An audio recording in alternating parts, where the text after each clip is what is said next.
and thank you everyone for joining today's webinar. Again, my name is Parag and I'm with Webgility, and I'm really excited to be part of this discussion today with Alec, who's a trailblazing founder with a company called Rareform.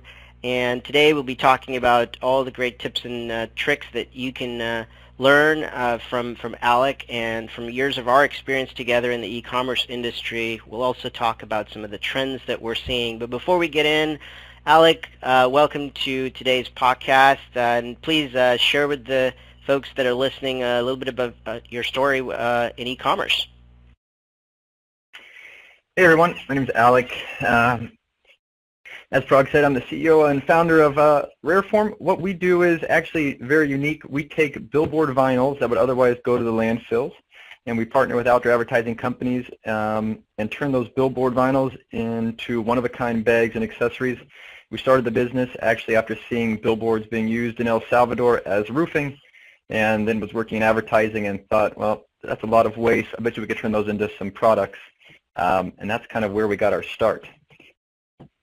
Excellent, excellent. What an incredible story, and sure we'll be learning a lot more about that as the webinar progresses. But as we look at some of the big trends that we're seeing in the e-commerce space, Alec, it would be kind of unfortunate if we didn't talk about the elephant in the room and the big company that everyone's been talking about, and the sort of trailblazer here is Amazon, which is continuing to dominate the marketplace. And as we see, one of the trends for 2018 and also looking back, Amazon has continued to expand in a number of categories that are new and interesting categories, and would love to hear kind of your perspective on things. How do you think Amazon's been able to dominate so many categories, and what's your company doing on Amazon?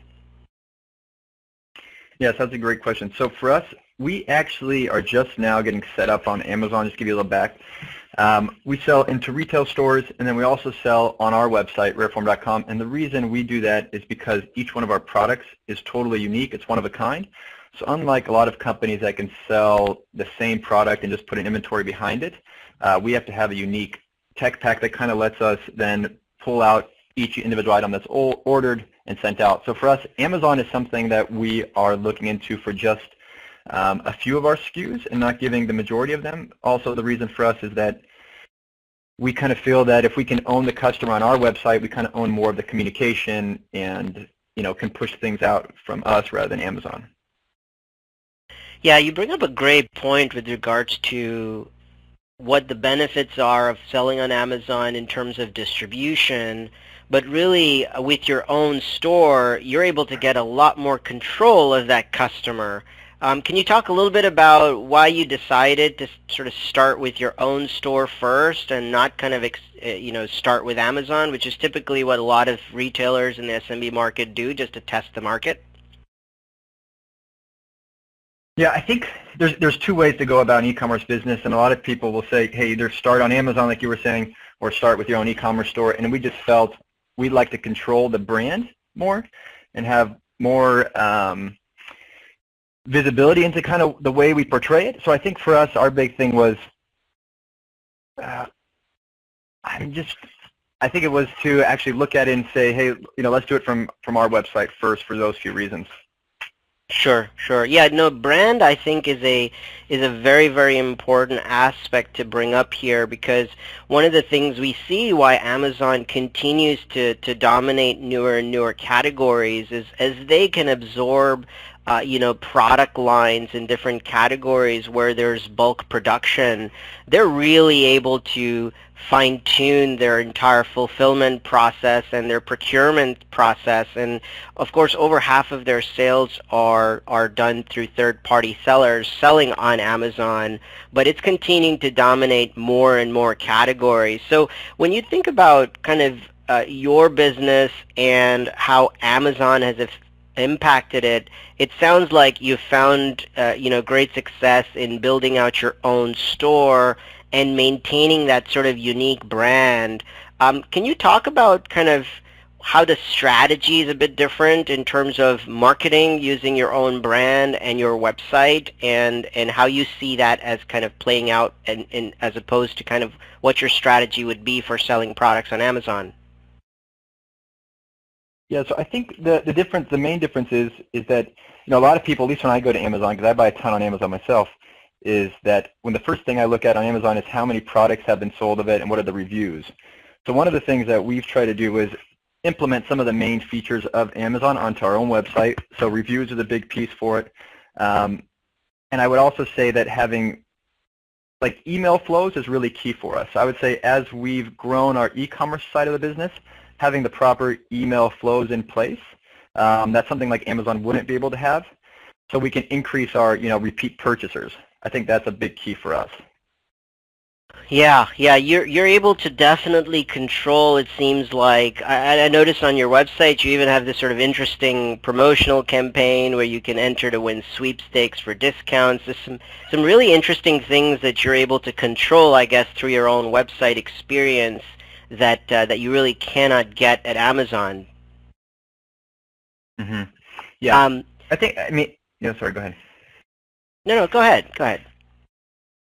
I was going to say, Amazon is great for a lot of people that are trying to enter the market, and might not have the time or energy, I think, to create their own website. But nowadays, they've made it so simple for us, or a lot of sellers, to also at the same time, not only sell on Amazon, but also have your own website, whether you use Shopify or Squarespace or something of that nature.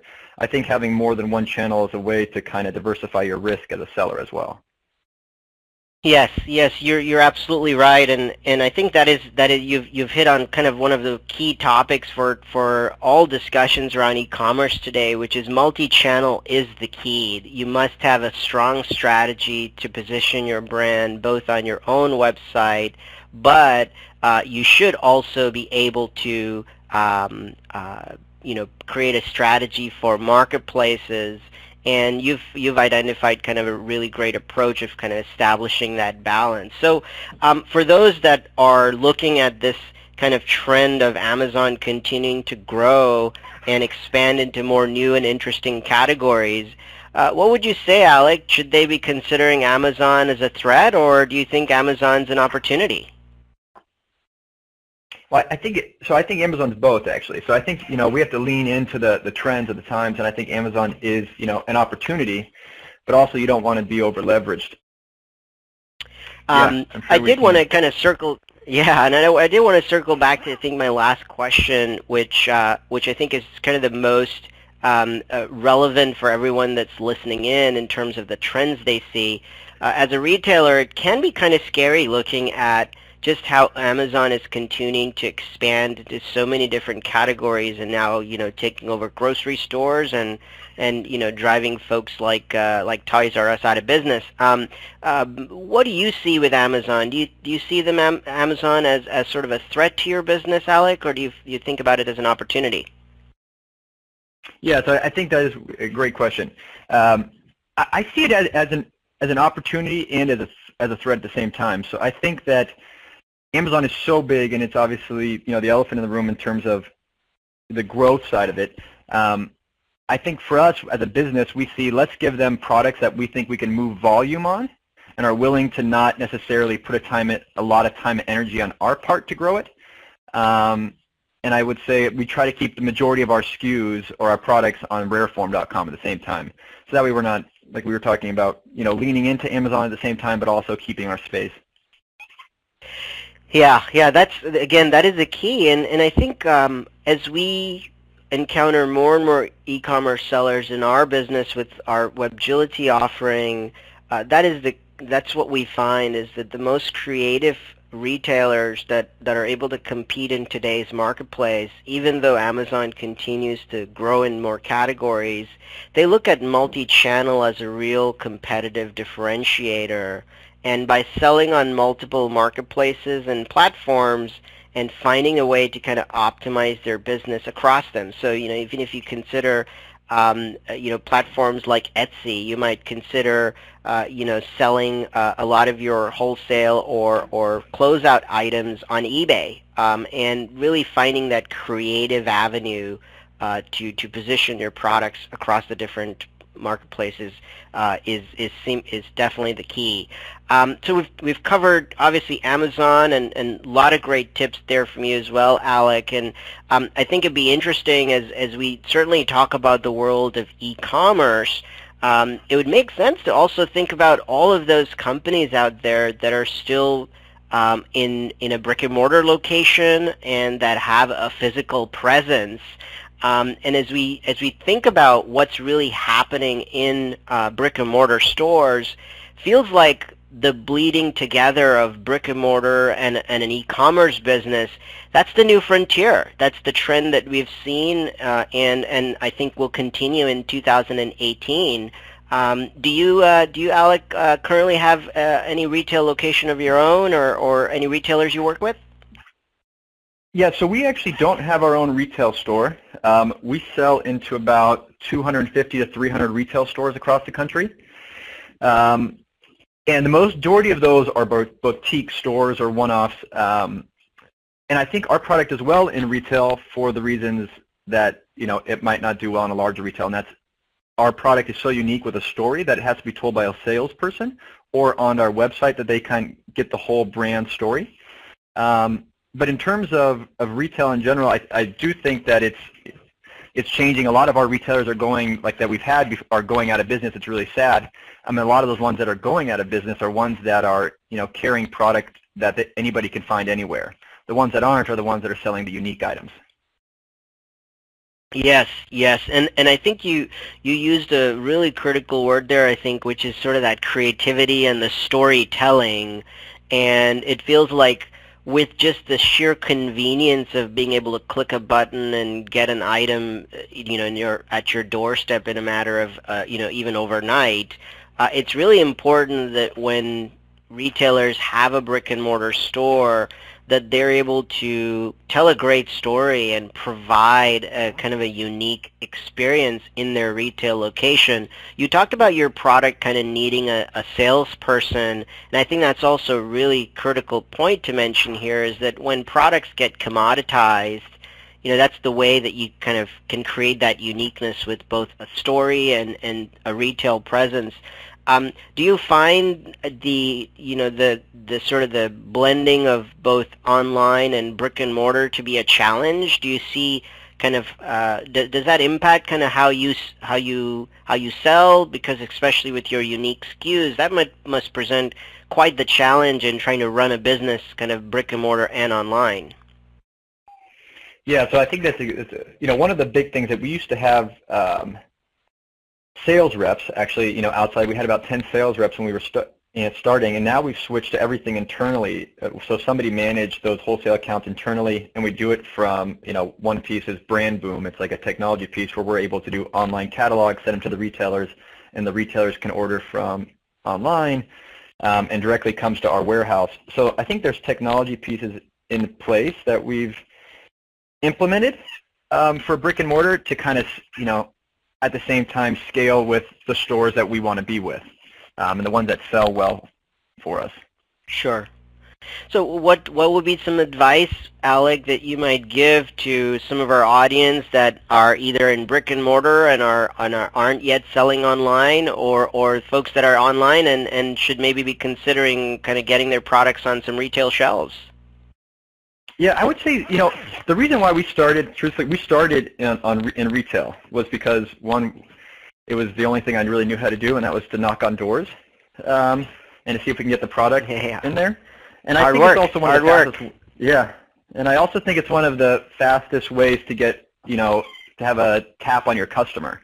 So the retailers then that you sell into are willing to tell you, like, hey, this product's not moving. This is what we're hearing from our customers. So you get a lot of feedback really quick, which is important for a brand that's starting or a product that's going to market.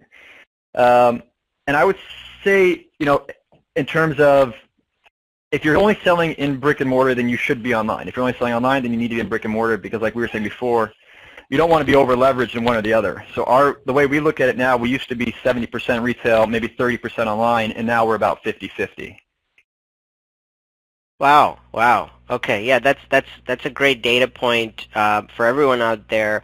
And so if I'm hearing you right, Alec, you talked about kind of multi-channel being important. You also talked about brick and mortar versus e-commerce channels. Sounds like, this sort of notion of omni-channel and combining brick and mortar and e-commerce. That's the key here. Sounds like you have to have a strategy that spans across all the different kinds of channels, and you've got to find a way to keep your business running and compete with presence across all of those places. Yeah. I think what's interesting too is that a lot of the brands that started online are now moving to brick and mortar. So for example, if you were looking at, Warby Parker in glasses, or Everlane, or even Casper mattresses, a lot of those brands started online, and now that they want to see more mass and scale with it, they realize, hey, people do still want to touch, they still do want to feel, but we might not need a 30,000 square foot building. We could do it in a small pop-up or somewhere that's financially a good way to have both. Yes, yes, yeah, you're absolutely right. I think perhaps when you see the story of like a Toys R Us, another large retailer that's closing their doors, it might lead one to believe that the world of brick and mortar is kind of dying. I know malls are certainly becoming more and more deserted, but it's I think a combination of just too many locations, perhaps. It's a combination of perhaps too much inventory. Perhaps it's about inconvenience at shopping. So it's really important. I don't think the world of brick and mortar stores is dying or is about to die anytime soon. It sounds like retailers and e-commerce companies evolving and really trying to make the most of all the different channels that are available to them is the real new frontier. And kind of, I look for the day, I guess, when we stop using the word e-commerce, because it's all really now commerce. Yeah, that's a good point. So Alec, as you talk about kind of multi-channel and omni-channel, I can't imagine you started this company, Rareform, thinking that you'd have to learn the ins and outs. There's so many different applications, so many different business tools. Sounds like a great tip is update your business tools. Find yourself a modern tech stack, because when you start off a business, you're not really thinking, hey, I need to go figure out technology. I'm sure you were dreaming about how you could get your products into the hands of all those great customers that you have. The tech stack was probably not something you started off with. Tell us a little bit about how you might have stumbled upon or kind of gone to the next phase of how do I take this idea and really make it a reality of a business with a tech stack. Yeah, I think technology, we kind of pride ourselves as Rareform as a logistics company, and because we take billboards from all over the country with major outdoor advertising companies like Clear Channel or Lamar or Outfront, and bring all that material in on usually truckloads or less than truckloads into our LA facility, and we have to sort it, cut it, and send it back out to our manufacturers. So we were pretty much at the very beginning, we were finding that we were spending so much time in logistics and doing pieces of our business that weren't selling and making us sales, that we had to find ways to then automate pieces of it. So I would say for us, when I started, I didn't see how technology was going to be so involved, but now it's involved in every aspect of our business. Yeah, it's fascinating. You describe yourselves as a logistic company, right? It's perhaps a way that Amazon might describe themselves as well. Even though they're e-commerce, it's really the juggernaut that's their logistics and fulfillment that really enables that distribution and kind of on-time kind of delivery of items. So as a small business, it feels like your tech stack and your automation is absolutely the key to getting your business to be successful. So the third kind of trend that we see, and it's kind of really key to any e-commerce or a brick and mortar or an omni-channel business, is really figuring out how you can automate your business and how you can get the right tech stack. So So Alec, as you think about yourself as a logistics company and all of the different pieces, what do you find as some of the most time-consuming and error-prone aspects of your business, of selling online? Yeah, that's a great question. So I would say the biggest things, the problems we have are, one is shipping, the pricing, picking in terms of like in the warehouse, making sure we're picking the right order because each of ours is unique.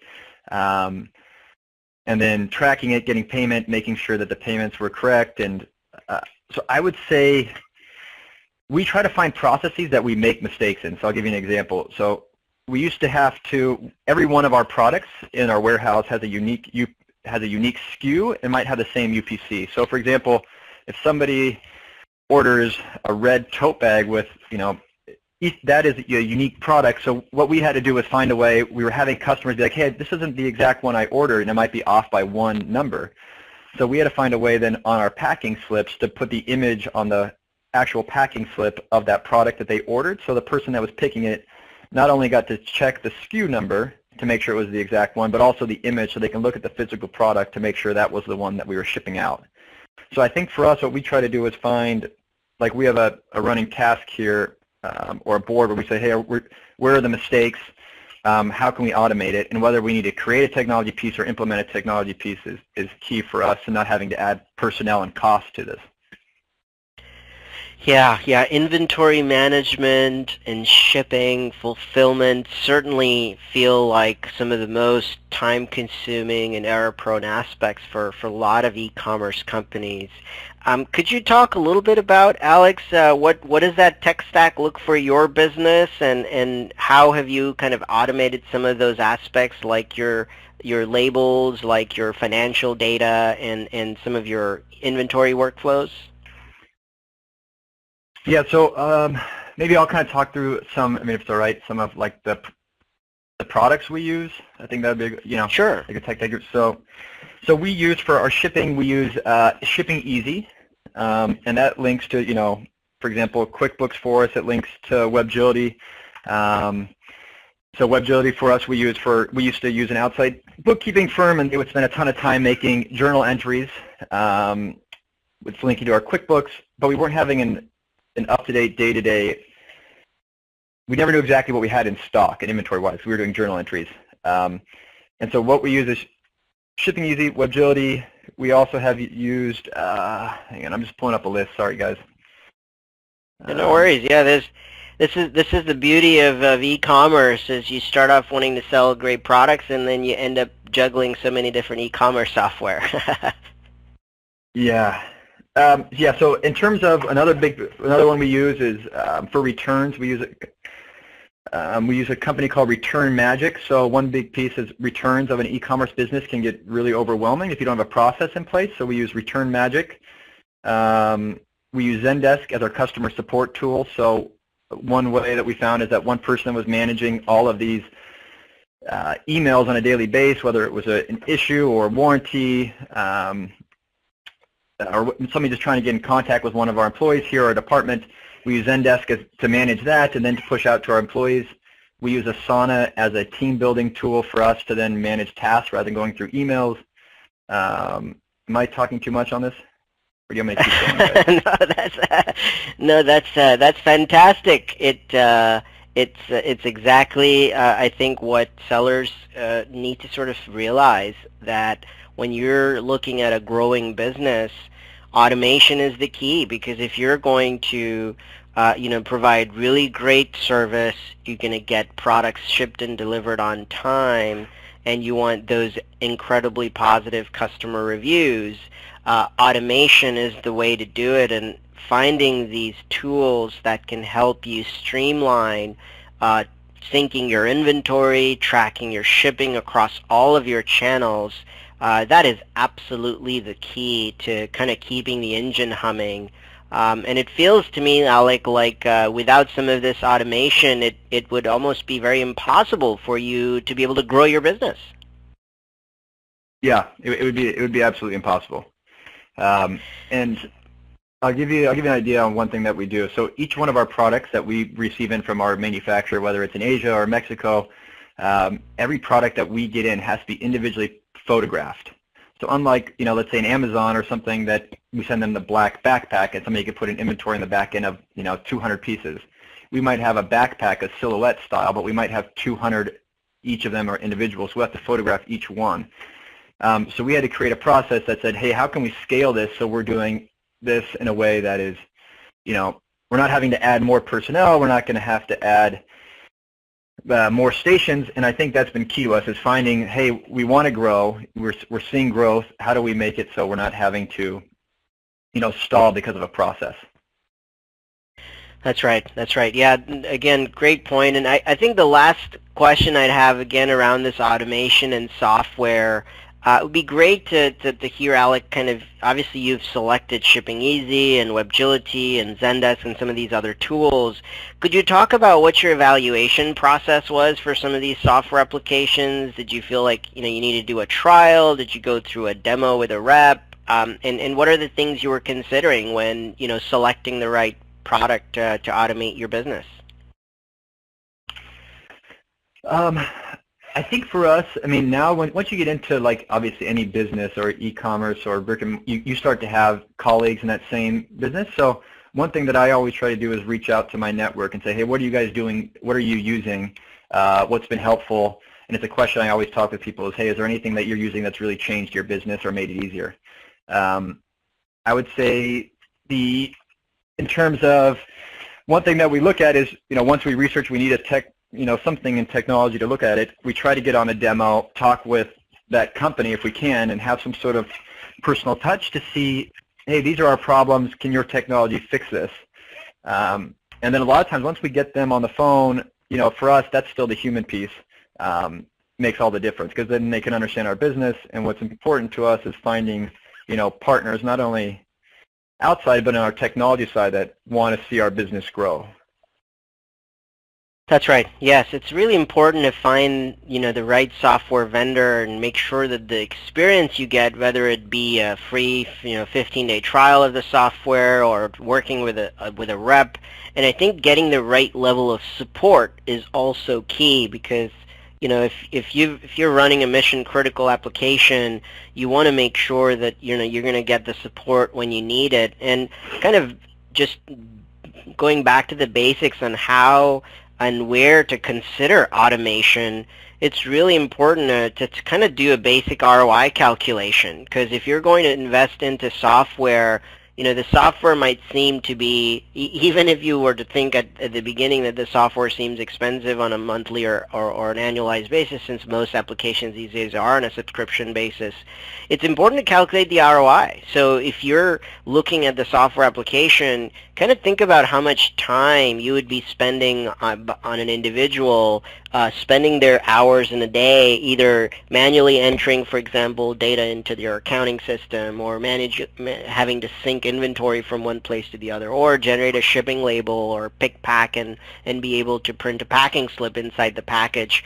It's really key to kind of have a strong ROI calculator and think through how much you're spending as you consider automation. So great. Excellent. Moving right along, we're a little over halftime here, and we've got about 15 more minutes. And then we'll open up the phone lines for a Q&A for the last 10 to 15 minutes. The fourth topic